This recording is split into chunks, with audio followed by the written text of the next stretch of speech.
KLM E3 Foxtrot. Dank u wel, fijne avond, ochtend. Ja, hetzelfde.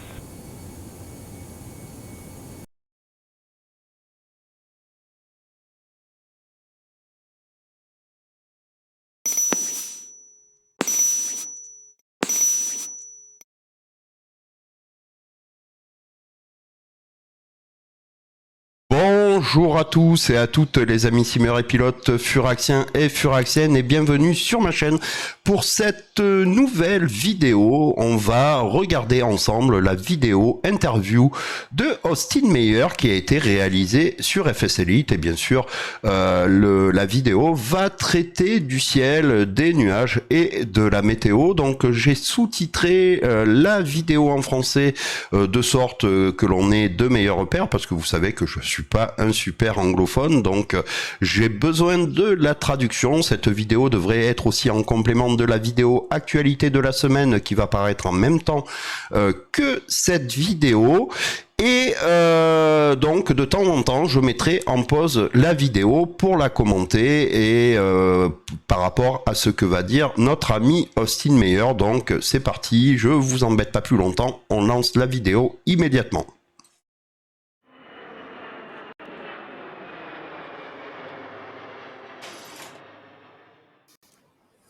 Hello everyone, this is deep dive number 2, where we speak to Austin Myers of Laminar Research as part of the deep dive into X-Plane 12, where we talk about the sky, clouds and weather. So without further ado, welcome Austin, thank you for your time.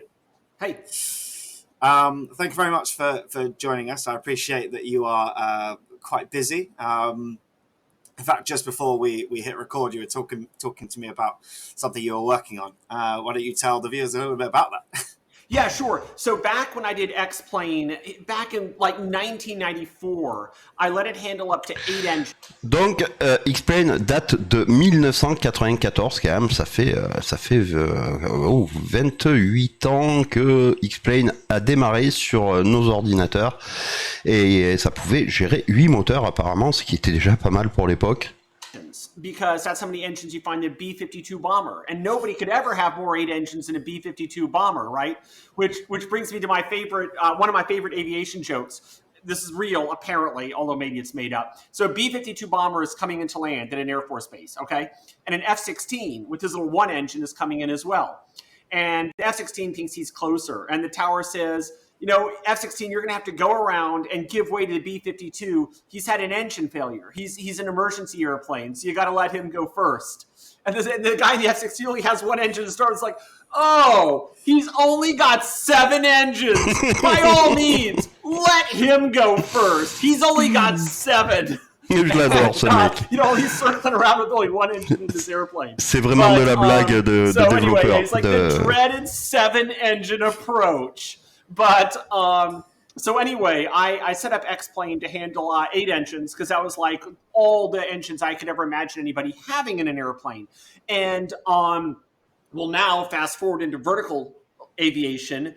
And I mean, Google like the Lilium electric jet. It has something like, I don't know, 20 engines, 30, something like that. I don't know.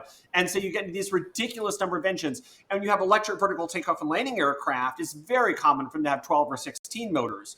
And I'm investing in a company called Beta. And you can Google them. They're beta.team. And we've got a 5-engine airplane, but I'm reviewing a possible variant of that airplane that would have 9 engines. We'll see that 9 moteurs. I'm supposed to see that has 9 engines, but my simulator can only handle 8. And so back about a year and a half ago, it kind of near the beginning of the pandemic, I just went into an absolute just like dream state of code, just zoned into nothing but code and literally rewrote the entire addressing system of X-Plane from the inside out to handle 16 engines instead of 8. Although, and I could easily change it to 1,000 or any other number I wanted because I literally reorganized the whole thing from the inside out to have any number of motors I want. I chose 16. And but then while the sim can handle 16 engines, if you've ever done data output in X-Plane, you've seen that there's 8 little slots for data output on the screen.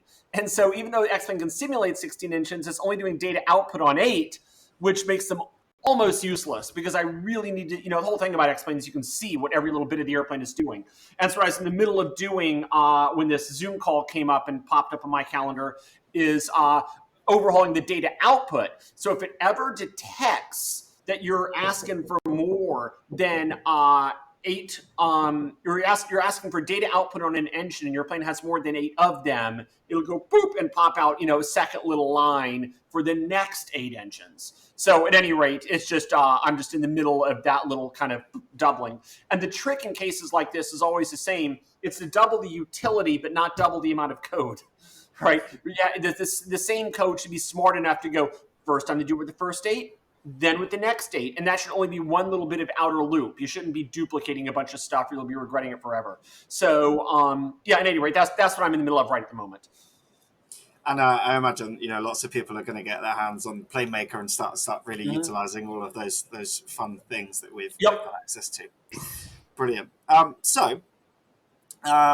Let's talk about the changes in terms of the atmosphere, the environment, and the sky. Oui, parce que c'est vraiment ce qui nous intéresse, l'atmosphère, l'environnement. Maybe just outline the changes that we've made within the sky itself, within X-Plane 12. Is this still based on shaders? Oh yeah, so it's still shader based, but so it's kind of interesting. So way back in the old days of X-Plane, a cloud was like a plane, all right, just a plane, just a it's completely flat, it's thin, and it looks like a cirrus texture, from below looking up and above looking down.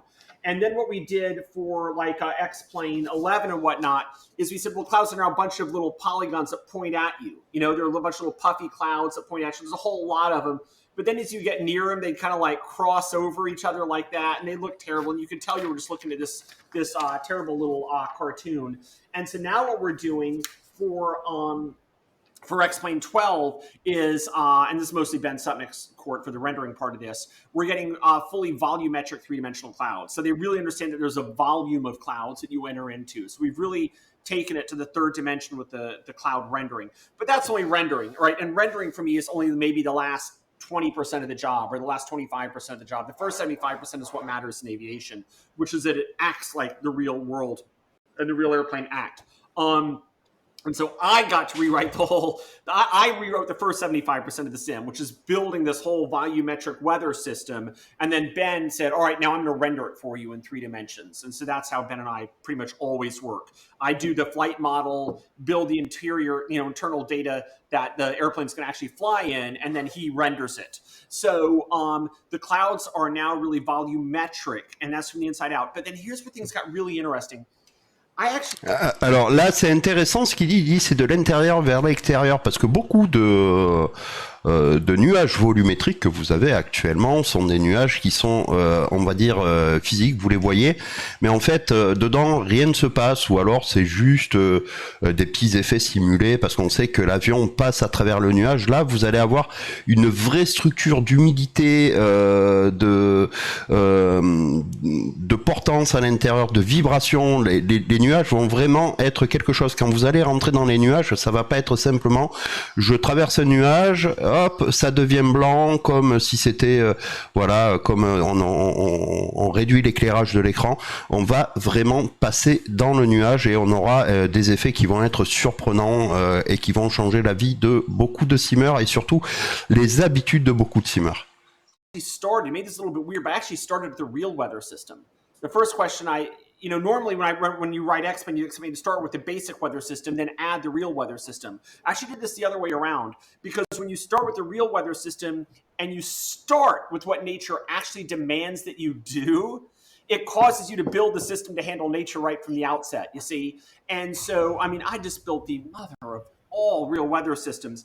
Just getting all of these so-called grid Les nuages que je vois en arrière-plan sont magnifiques. Files of precip and wind and pressure and temperature and turbulence. And so there's this big 3-dimensional grid that literally envelops the entire planet. You can think of it as like a styrofoam blanket wrapping the entire planet. It goes all the way around the Earth, but also has thickness. You see, and that's that 3rd dimension from the surface up to high altitudes. So it's like a thick shell that envelops the entire planet of just pure data. And then we take what's called the METAR reports, which are the weather reports that are cited for each individual airport. There's maybe, I don't know, 5,000, 10,000 of those. And then we go, boop, and then load in all those METAR reports, which are the reports at individual airports. Now notice that's not a three-dimensional phenomenon anymore, is it? Because those are reports at a point in space, at an airport, but it lists everything up on this one little point in space all the way out into space because it lists all the cloud elevations up above the airport. So think of that as a whole bunch of little push pins in the styrofoam shell, right? So take the Earth, put your styrofoam shell around it. Those are your grid files. Put in 5 or 10,000 push pins at the locations of all the reporting airports. Those are your METARs. And then if you want to see what the weather is, you start with the styrofoam shell, but then whenever you get near one of these push pins, you start getting data from the push pins. You see, so you start getting this interpolation.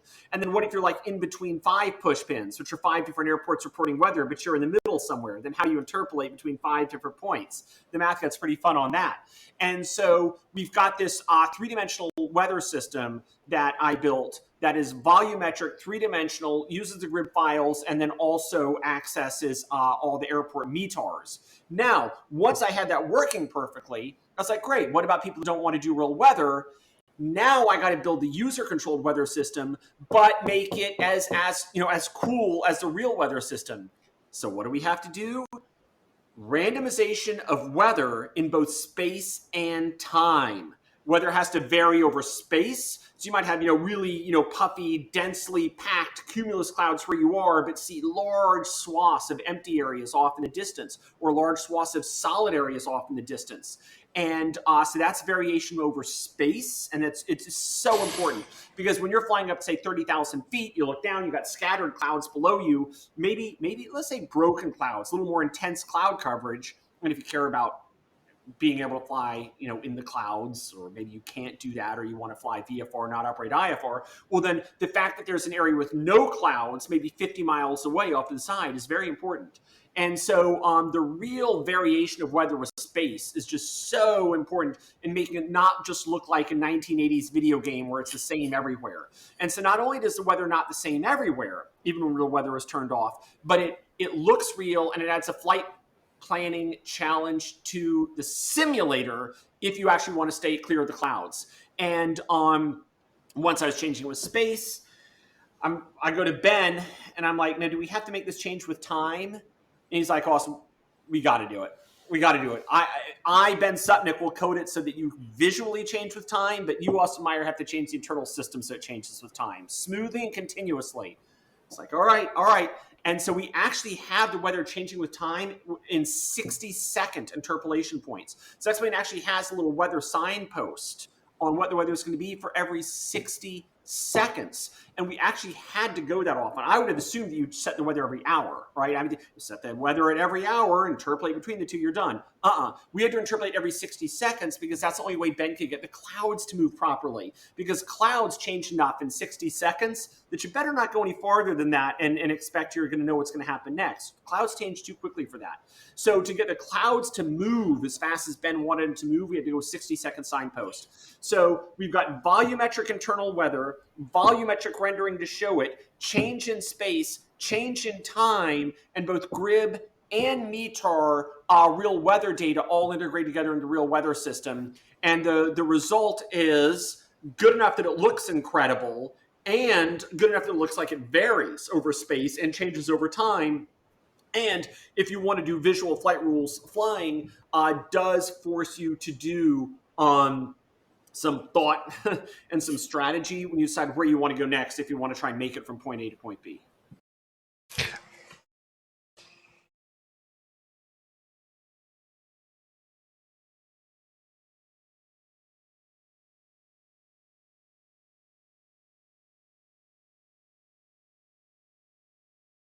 Alors là, c'est super intéressant ce qu'il nous a dit, parce que bon, hormis le fait qu'on ait une météo réelle, on va pouvoir bien sûr choisir son type de météo, mais même quand vous allez choisir une météo, par exemple, avec des nuages, ben ces nuages vont pas rester fixes, ils vont varier, et donc ça va vous donner quand même, malgré tout, une meilleure immersion que quand vous choisissez une météo dans X-Plane. En plus, il faut savoir qu'il ne va pas se baser que sur les métars des aéroports, il va aussi utiliser, je me rappelle plus quel est le le nom de ça aux États-Unis. Il en parle un peu plus loin, on en reparlera. En fait, c'est une météo mondiale globale et il va interpoler en fait cette météo avec les métards des aéroports et ça va varier en temps réel. Donc, on va avoir une météo qui va changer à tout moment.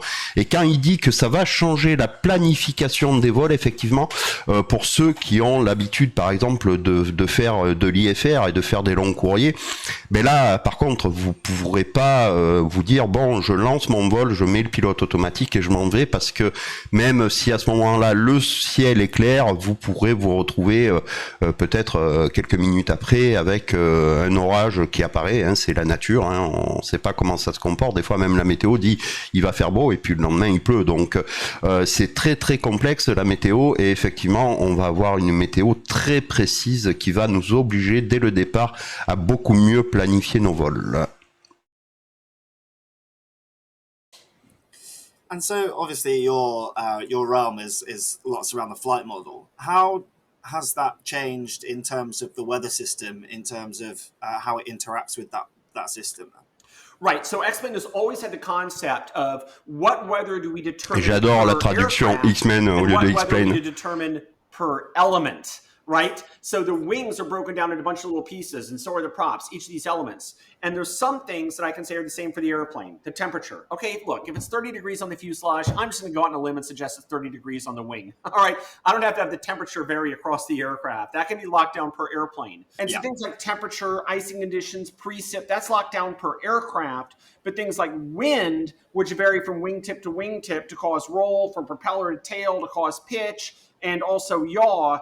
I think you were asking about what weather affects the airplane and the flight model in what way. And the answer is the wind is literally broken down to affecting each different element of the airplane so that the aircraft really operates for the weather you've got. And kind of a funny little story, in my airplane, which is a Lancer Evolution, it's a very, very, very lightweight airplane. It's just made out of carbon fiber. It weighs almost nothing. It's like a little carbon fiber bubble. It weighs nothing. And I've actually flown that airplane in turbulence coming into land.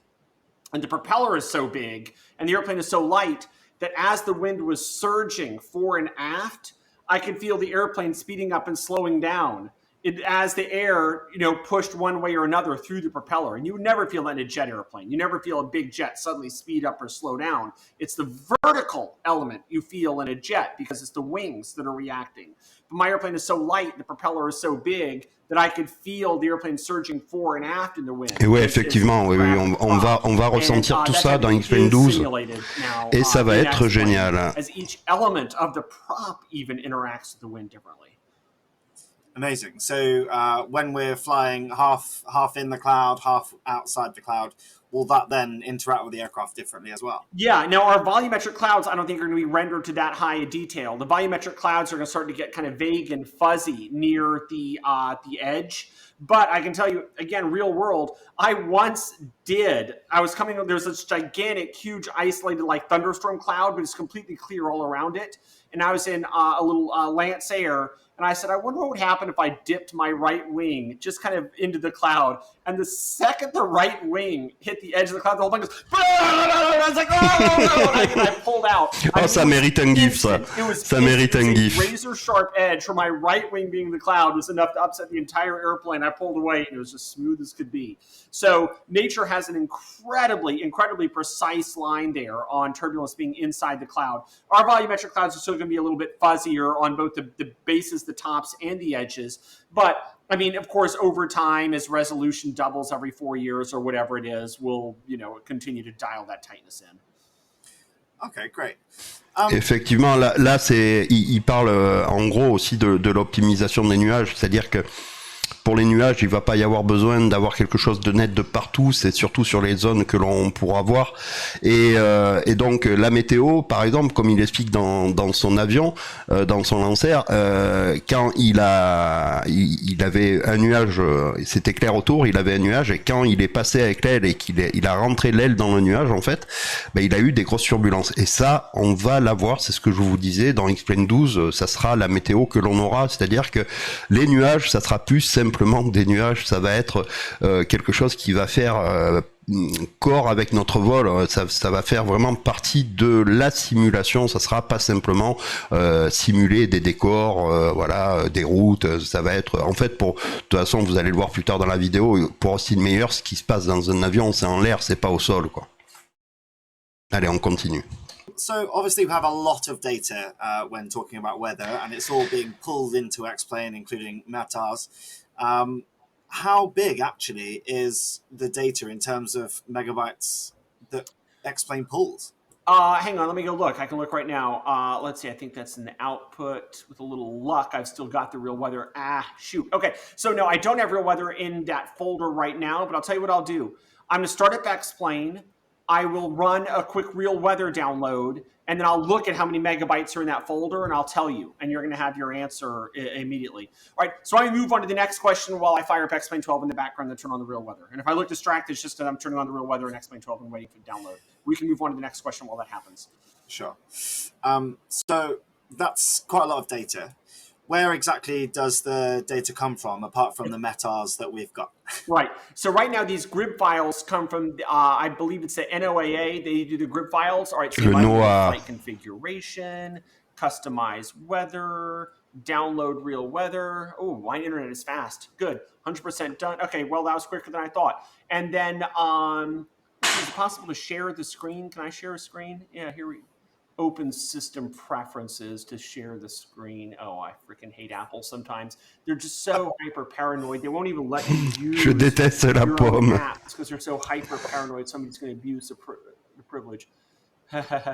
Google Chrome will not be able to record the contents of your screen until it is quit. Oh, I hate Apple so much. All right, I'm going to put this right back, and I'll show you what I just downloaded.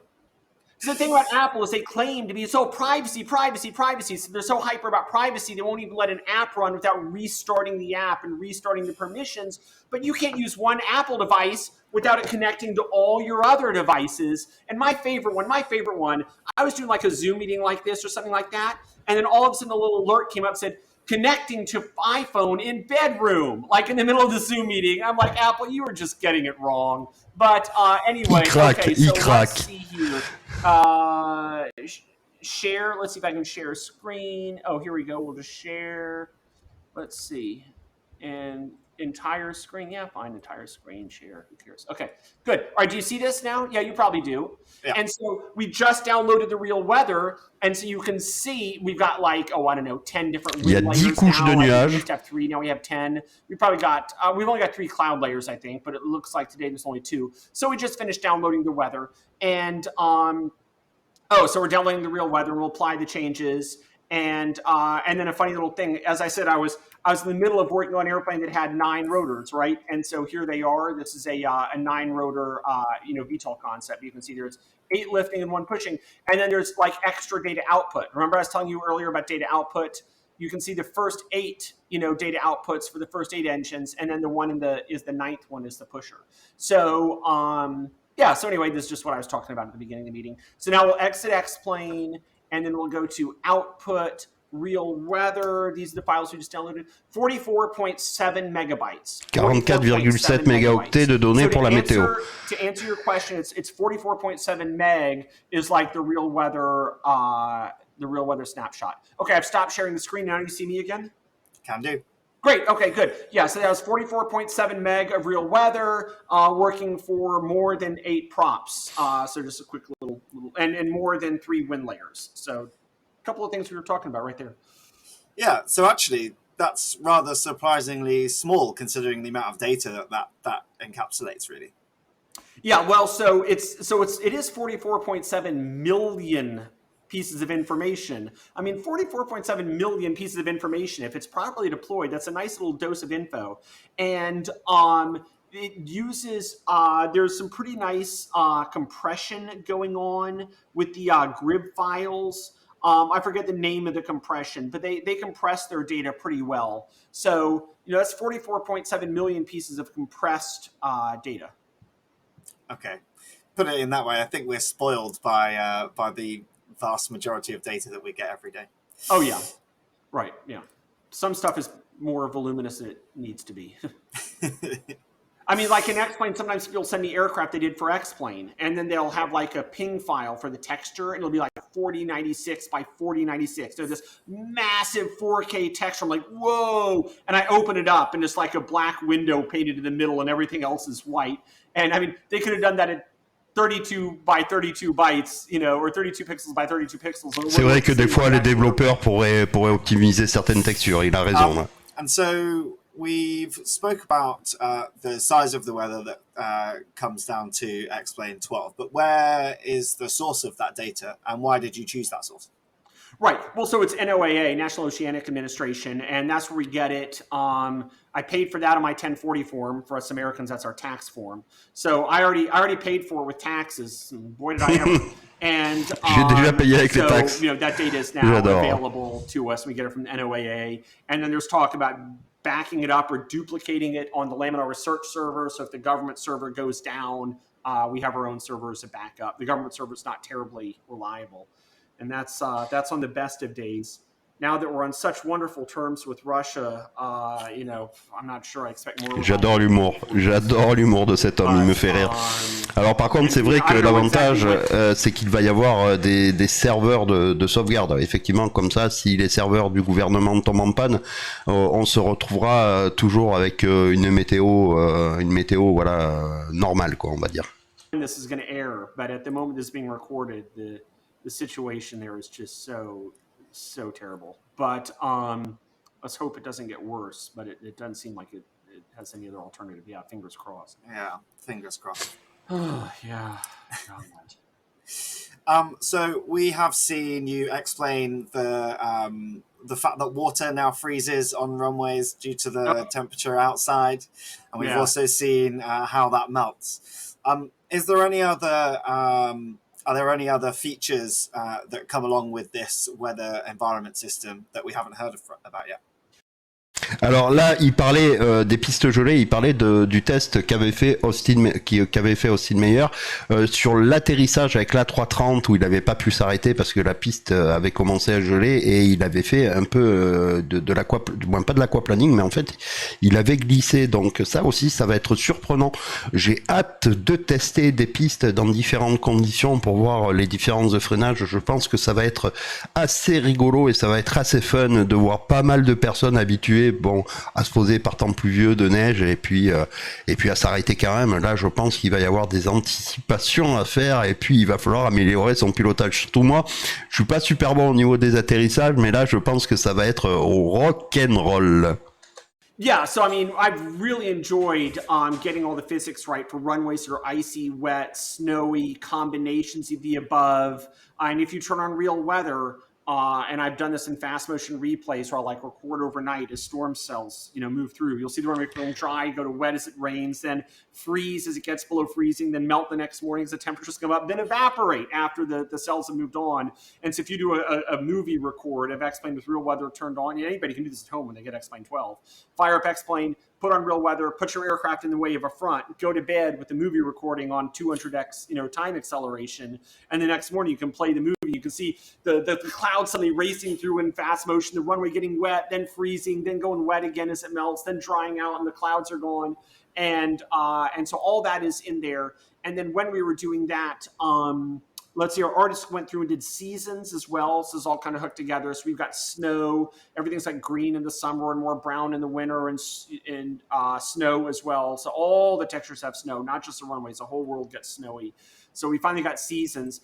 People have been asking for seasons forever. I've never considered it to be a super high priority, but I'll tell you, when you see it with the airport environment where it actually matters. See, I don't want to have seasons just because, now I can see seasons. You can see, go look at some photos on the net. You'll see seasons. But what's nice in the flight simulation is it all comes together. You have all the snow covering the world and the snow on the les runway, arbres 3D, c'est très sympa avec la neige dessus. Braking, the reduced steering. The fact you've got to now think, if you're coming into a fast jet on a short runway, your braking is simply not going to be there. You want to come and say something like a turboprop, which really needs a lot of steering authority because of all the torque from that big propeller.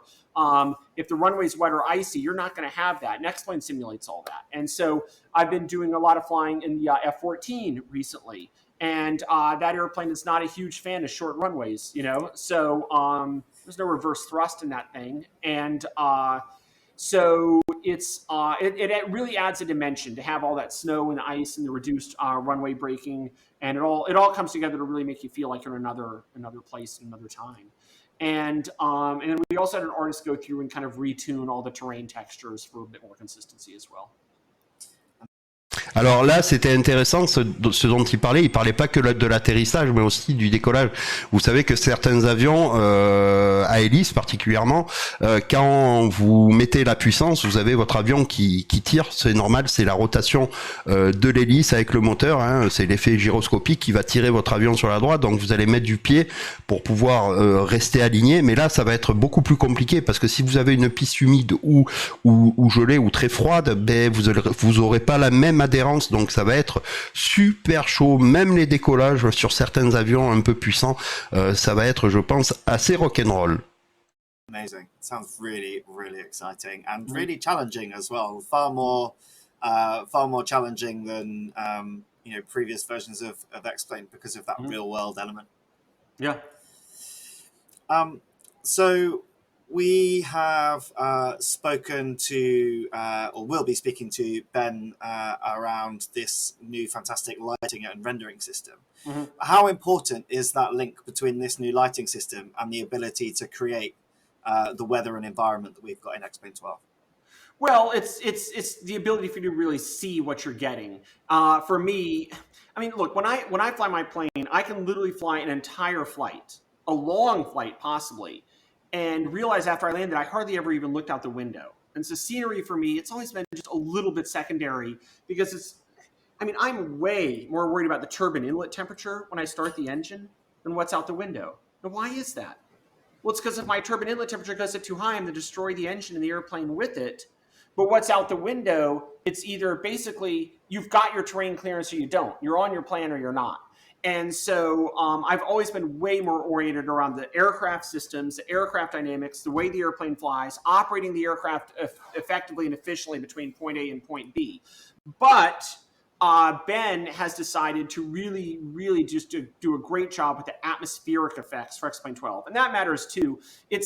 Operationally, it's not really necessary so much to operate an airplane to see these incredible cloudscapes and whatnot. But once you start thinking strategically, once the first time I really got these volumetric clouds hooked in there, and I took off in a light airplane, and I suddenly realized, wait a minute, I can't get over these clouds. These things are big, and I can't get over them. I'm gonna have to go around them. But wait, if I go around them, how much off course is that? And am I still gonna be able to make it where I want to go with these types of huge? And if I get steered off into this alley here between gigantic built-up clouds, is that alley ever going to come back around to where I want to go, or am I just going to get vectored progressively off course until the alley ends and I've painted myself into a corner with no way out? And these are the questions you really find yourself asking yourself when you're flying a light airplane and building thunderstorms and weather. And the rendering does make those questions apparent as you look out the window. And so it's easy, and I'm sure 99.999% of the people, they're taking the screenshots of the movies and say, oh, it looks good, oh, that doesn't look good, but the way I look at it is, does this represent the weather in a way that is appropriate for the strategic planning and management of your flight? When do you decide you got to go around something rather than go through it? And if you do go around it, what's going to happen next? And when do you make that decision and how? And so rendering what is really going on is critical to a large part of VFR flying, and also, frankly, IFR flying, which is, when do I say I'm not going any farther? And when do I go to a plan B, and what is that plan B? Effectivement, pour lui, comme je vous le disais souvent quand on est sur Discord ou autre, pour lui, ce qui est important, c'est vraiment ce qui se passe en fait dans l'avion. Effectivement, les décors, c'est une chose, mais lui, ce qu'il préfère, c'est avoir un aérodynamisme précis, une gestion des moteurs précise, des systèmes précises. Pourquoi ? Parce que c'est comme en voiture. Essayez de vous souvenir d'un trajet en voiture. Vous démarrez votre voiture, vous partez, vous arrivez chez mamie. Essayez de vous souvenir du trajet. Vous n'y parviendrez pas. Pourquoi ? Parce que on va beaucoup plus se concentrer sur sa conduite, sur sa voiture. que on va dire sur son environnement que sur les décors. Donc c'est pour ça que Austin Meyer n'ira jamais faire quelque chose comme MFS, ça l'intéresse vraiment pas. Vous le voyez, c'est un ingénieur qui veut du réalisme aussi bien au niveau de la météo que de l'avion, que de l'aérodynamique de l'avion, puisque maintenant chaque surface de l'avion va être impactée par le vent, la force, ainsi de suite. Donc voilà, c'est très très intéressant ce qu'il dit, c'est il va vraiment falloir beaucoup mieux planifier également ses vols à l'avenir dans X-Plane 12. Okay. Is there any limitations with the weather system? Because obviously that's, historically we've seen volumetric clouds having big detriments in terms of performance on a system. Are there any limitations with the weather system going forward? Oh yeah. So some people are having X-Plane 12 run faster than X-Plane 11, and some people are having it run slower than X-Plane 11. We've seen both, but without question, we just offload way more stuff onto the video card now. It used to be everything was on the CPU. Now things are in the GPU, which is the graphical processing unit, or the video card. And so if you've got a good video card, we're really going to start using it now. And now it's the CPUs that are going to be less busy as the GPUs do the work. And so, if some people are saying it run faster and those GPUs are just cranked, we're doing some things right, that's for sure. But the limits are going to be a slower video card is going to start to hurt your performance.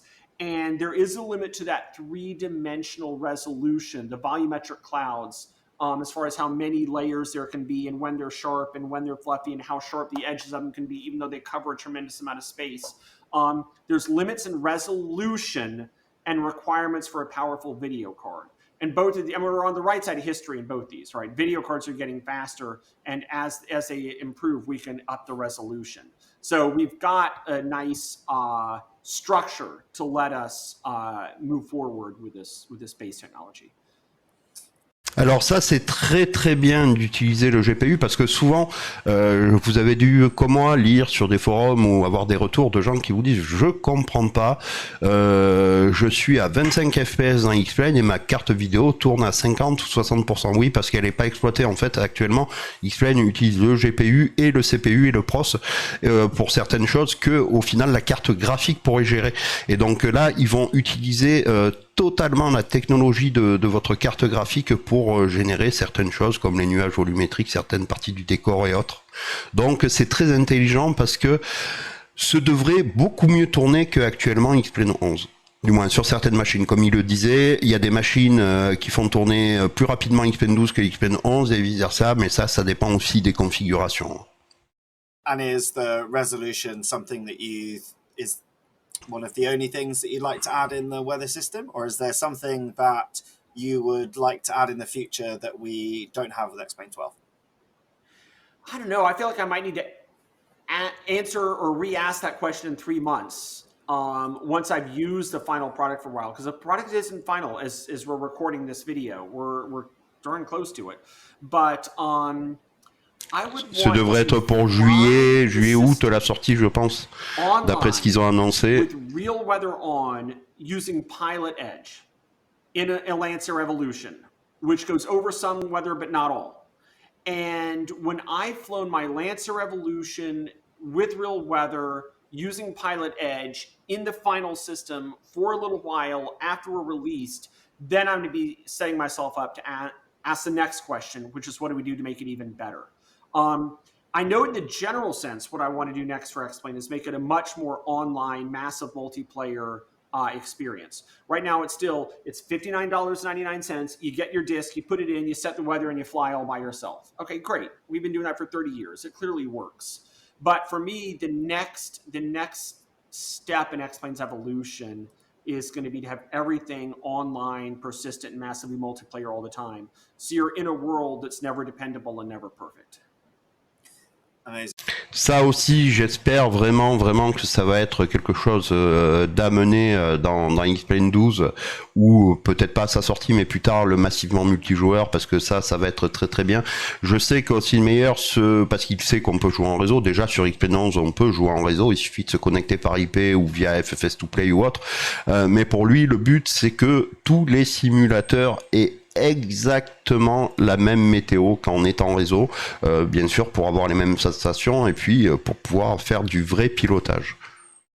And do you think that will then bridge the gap between our mobile users and the desktop users of X-Plane as well? Absolutely. So sometimes desktop is the experiment we run to see what goes into mobile, and sometimes mobile is the experiment we run to see what goes into desktop. And so I've heard desktop people say, I'm not supposed to spend time on mobile, and that's just stupid. That's just dumb. Because first of all, mobile is more revenue, which lets me hire more people, which lets me do more stuff. But second of all, each app benefits from the other because the code now is almost entirely the same between the two. The mobile and desktop code, I mean, it's almost all the same. There's just a little bit that's desktop only, it's a little bit that's mobile only, not very much at all. And so the cost of the company from having both platforms is next to nothing. But it lets us do experiments on each platform that we can then bring into the other when it's ready. And massive multiplayer was done initially for mobile. And that may well be, if I like how it goes, it may well be the foundation for what we use in desktop as well. And there's no question in my mind that in the future, when you log into the X-Plane world, it won't make any difference whether you're on a phone or a desktop or a VR headset or a monitor or augmented reality on your glasses. That'll make no difference. That's not what matters. What matters isn't the interface that you use to access the online world. What matters is you are in an immersive online world. And so that's going to be more the long-term future of X-Plane. Ça, c'est très bien ce qu'il dit. En fait, pour eux, de toute façon, le mobile est indissociable du PC puisque les deux tirent l'un vers l'autre, du moins tirent les plateformes vers le haut. Et comme il dit, c'est vrai que le mobile est une très bonne plateforme pour le multijoueur et c'est ce qui va permettre d'intégrer ça à X-Plane 12. Et voilà, apparemment, la version mobile lui rapporte plus de cashback que la version X-Plane 11 de bureau. Donc pour lui c'est très important également d'avoir cette plateforme pour pouvoir continuer X-Plane et comme il dit embaucher du monde et sortir des choses de mieux en mieux. Donc voilà, ça va être très intéressant. J'ai vraiment hâte de voir s'il va y avoir du multijoueur. Alors il y aura du multijoueur sur X-Plane 12 comme sur X-Plane 11, mais moi ce que j'aimerais vraiment qu'il se passe c'est qu'il y ait un serveur global sur lequel on puisse avoir une liste d'amis et voler en groupe ou voler directement. On se connecte au serveur global, on vole et on a des gens même que l'on connaît pas, voilà, ou des gens que l'on puisse masquer également, parce que si c'est des trolls qui popent sur la piste ou qui atterrissent par exemple sur une piste comme Courchevel avec un 320, hop, on les vire, on n'a plus besoin de les voir. Donc ça peut être très intéressant. Il faut savoir que forcément le mobile est lié au PC, le PC est lié au mobile, quoi. Well, that sounds really exciting. So, just to almost wrap up, if you like, if you were to pick one of your new features that you're implementing in X-Plane, which one would be your favorite? And what's the one thing you're really excited to get into the hands of everyone else? Well, so X-Plane 12, it's a little bit awkward in that we've redone basically just about everything. So it's like every single thing is like 20% better to 50% better, maybe 10% better to 50% better. With some X-Plane releases, we can say, all right, this is the new feature. And then I would tell you that right now. I'd be like, oh yeah, now we have, plausible world. Oh, now we have ortho photos. Now we have, whatever. But in X-Plane 12, it's just everything is 20% better. Everything. I mean, or more than 20% better. And so I don't know if I have a favorite thing because we basically upgraded everything. But I know if I know I've got something of a favorite. And what my general favorite thing is, I'm going to say it's a tie. It's a tie between two things. It's a tie between the new real weather system, which is just this volumetric change in space, change in time, smooth change in both dimensions. And it's a nice piece of code. I rewrote this entire thing myself. And I find it so much nicer and tighter than what we used to have. And so the real weather system is something I like. And then the other thing I like a lot is the changes to the flight model, where we've just made, I've rewritten like basically every bit of the flight model to be maybe 10, 20, 30% better. We've got way better dynamics with the jet engines, better dynamics with delta wings. we've got jet engine startups and shutdowns now mimicking the actual airplanes within 1 or 2% and 1 or 2 seconds. And none of it's by faking it. It's all by doing the underlying curve fitting and physics to see, oh, well, the back pressure from the small turbine is what drives the front turbine. And when that air pressure has nowhere to go, that's what spools the N1 up. And that's why N1 falls behind N2. And this is how much N1 lags N2.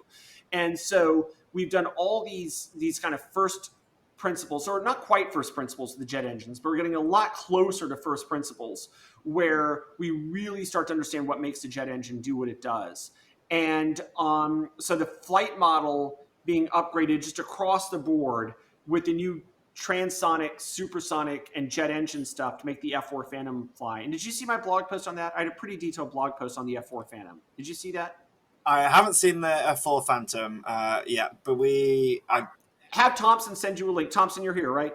Well, he's muted, but I'm sure he's here. We'll have Thompson send you a link to the blog post, and make sure you put the blog post link in the description or wherever this is published, because so there's this guy that he's been emailing me for years with all these little light airplanes, little auto gyros and stuff like that. He's like, oh, Austin, this auto gyro does this auto, and I'm like, okay, fine. I've kind of grudgingly always gotten his airplanes working, but I haven't been that excited by these little ultralights. Alors là, je vais vous dire de qui il parle, j'en suis certain. Il n'y a qu'un développeur qui fait ce genre d'avion avec des avions, comment dire, ultra légers, des petits gyrocoptères, tout ça, c'est V-Skylab. Moi, je suis sûr qu'il parle de V-Skylab. Vous allez voir, vous allez vous marrer. Auto gyros. My dream airplane, it's not a little ultralight or an auto gyro. It's the freaking F4 Phantom, right? That big, bad-ass 30,000-pound supersonic hunk of flying iron, just badass. I mean, an F4 Phantom flies, it's like you can't even be within a mile of it without losing your hearing. I mean, this is like the ultimate Satan's sled of an airplane. Le traîneau d'un avion de Satan. Email these little auto gyros and stuff. We were kind of talking by email as I was kind of saying, yeah, fine, I'll do your little auto gyro. He just sends me an email just kind of off the cuff saying, yeah, back when I used to be an instructor in the Israeli Air Force for the F4 Phantom, here's how I used to do it. I was like, what? Apparemment, si c'est V-Skylab, il était instructeur sur le F4 dans l'armée israélienne et il le sait juste comme ça. J'adore. And so then he and I spent like a month getting the F4 Phantom and X-Plane just absolutely overhauled from the top down. And I rewrote so much code for the jet engine dynamics, the delta wing, transonic, supersonic dynamics. I mean, we have that F4 flying. He says he could basically train someone to fly a real F4 Phantom now using X-Plane. I mean, all these personality quirks, because the F4 kind of came from kind of just past the golden age of jet aviation for the military, where they had all the power and all the thrust they could ever want. They didn't quite understand how to use it, and there were certainly no computers involved. And so the airplane is kind of awkward in so many ways. It's like, well, when is it going to stall? When is it going to flip? There are certain speeds where if you move the aileron one way, the airplane will bank the other way. And it's just got all of these things where it just doesn't quite work right aerodynamically. And X-Plane brings all of these things up to the surface with first principles. And when you see the F4 doing these crazy things in X-Plane that we've seen the real airplane do, and not because I faked it, no, because it's emergent behavior based on the first principles that I coded, that's just when it's like, wow, this is working. And so, yeah, I'd say my favorite things are the really good three-dimensional volumetric real weather and all the flight model improvements, especially in jet engine and transonic regime, which gets something like the F4 flying just exactly like the real airplane. Fantastic. I can't wait to try the F4. It's one Moi aussi, j'ai hâte d'essayer le F4. Does that mean that we've seen the end of the experimental flight model that we saw at X-Plane 11? Oh, yeah, because all that experimental stuff is rolled into version 12, so there is no experimental flight model button anymore. Ouais, c'est ce que je vous disais. Hein. En fait, X-Plane 12 n'utilisera plus le modèle de vol standard. Ça va être X-Plane 11 ne l'utilisera, X-Plane 12 n'utilisera plus le modèle de vol expérimental parce que ça va être carrément intégré. X-Plane 11 n'était qu'une plateforme en fait pour tester le modèle de vol expérimental que certaines personnes comme justement V-Skylabs utilise sur tous ses avions, comme par exemple Inibuild également utilise le modèle de vol expérimental, et maintenant en fait tout ça va être d'origine dans X-Plane 12. Pourquoi? Parce que vous allez avoir les turbulences de sillage, les cisaillements de vent et autres. Vous allez voir plus tard, je vais vous mettre dans la description de la vidéo un article là-dessus. It's all into the base model now. Really, really excited about that. Well, thank you very much for your time, Austin. I've really enjoyed our chat, and we will definitely put that F4 blog post in the bottom of this Sounds good. video. Also have Thompson send you the link, or I'll find it myself. Perfect. Thank you very much, Austin. We'll see you soon. Thank you. Nous aussi, les amis simeurs et pilotes, on arrive à la fin de cette vidéo interview. J'espère que mon travail vous aura plu. Si c'est le cas, vous pouvez mettre un petit pouce vers le haut, vous abonner à la chaîne et à cliquer sur la cloche des notifications, puis toutes, comme ça vous recevrez les notifications des vidéos et des lives à venir. Vous pouvez également me suivre sur ma chaîne Twitch, sur Facebook, sur Twitter et sur Instagram. Je vous ai mis tous les liens en dessous de la vidéo, donc n'hésitez pas à vous abonner. Les amis simeurs et pilotes furaxiens et furaxiennes, une seule chose à vous dire, prenez soin de vous, de vos proches, de ceux que vous aimez. Moi je vous fais de gros bisous, je vous dis à bientôt, bye bye et fly safe, ciao ciao.